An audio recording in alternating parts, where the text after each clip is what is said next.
చేసుకున్నట్లయితే మనం చాలా చాలా ఉద్దేశాలు ఆలోచనలు కలిగి ఉంటామండి కదా. మన భవిష్యత్తు గురించి కావచ్చు, మన బిడ్డల యొక్క భవిష్యత్తు గురించి కావచ్చు, లేకపోతే అసలు కొన్ని సందర్భాల్లో ఏం చెయ్యాలో మనకు అర్థం కాక చాలా చాయిస్లు మన ఎదురుంటాయండి. ఇలా చేస్తే బాగుంటుందేమో, ఇలా చేస్తే బాగుంటుందేమో, ఇలా చేస్తే బాగుంటుందేమో, ఇలా చేస్తే బాగుంటుందో, అన్నీ బాగానే అనిపిస్తాయి.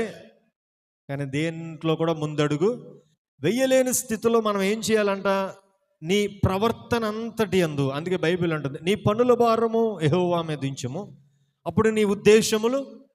అంటే అలా బిజీగా ఉన్నప్పుడు, గజిబిజిగా ఉన్నప్పుడు, ఏం చెయ్యాలో తెలియనప్పుడు, ఏ త్రోవలో వెళ్ళాలో తెలియనప్పుడు, ఏ త్రోవ మనకు ఆశీర్వాదకరమో మనం గ్రహించలేనప్పుడు మనం ఎవరిని అడగాలంటండి?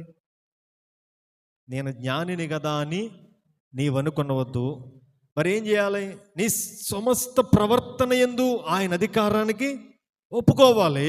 అప్పుడు దేవుడు ఏం చేస్తాడంటండి? త్రోవలను మార్గాలను సరళం చేస్తాడు, ఆటంకాలు తొలగించేస్తాడు. కొన్నిసార్లు మనం దేవుడిని కొన్ని విషయాలు అడుగుతూ ఉంటామండి కదండి. అడుగుతూ ఉన్నప్పుడు దేవుడు మనకి ఏమోడండి? సమాధానం ఇవ్వడం. సమాధానం ఇవ్వట్లేదు అంటే కొన్ని సందర్భాల్లో మనం గ్రహించుకోవలసిన విషయం ఏంటంటే అది దేవుని చిత్తము కాదు కదా.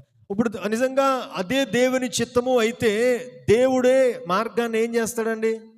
ఆటోమేటిక్గా దేవుడు మార్గాన్ని తెరుస్తాడు. కానీ దేవుడు మార్గాన్ని తెరవనప్పుడు, నేను ఇప్పుడు చాలాసార్లు చెప్తూ ఉంటాను, దేవుని సంపూర్ణ చిత్తం అనేటువంటిది ఒకటి ఉంది, దేవుడు అనుకూల చిత్తము కూడా ఒకటి ఉంటుందండి.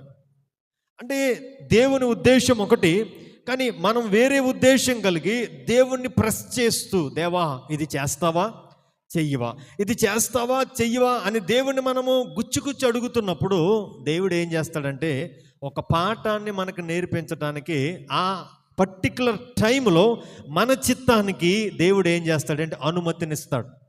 దాని ద్వారా మనం ఏమి నేర్చుకుంటాము అంటే చివరిన మనం సాక్ష్యం చెప్తా ఉన్నాడు, ఆల్రెడీ దేవుడు నాకు ముందే చెప్పాడు, నేనే బుద్ధి తక్కువయ్యి ఇచ్చేస్తా.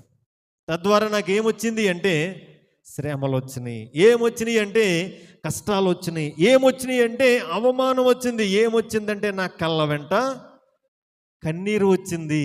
ఎందుకు అంటే ఒకటే కారణం, దేవా నీ చిత్తం కాదయ్యా, కానీ నా చిత్తములోనికి నిన్ను లాక్కొచ్చాను, తద్వారా నేనేం చేస్తాను?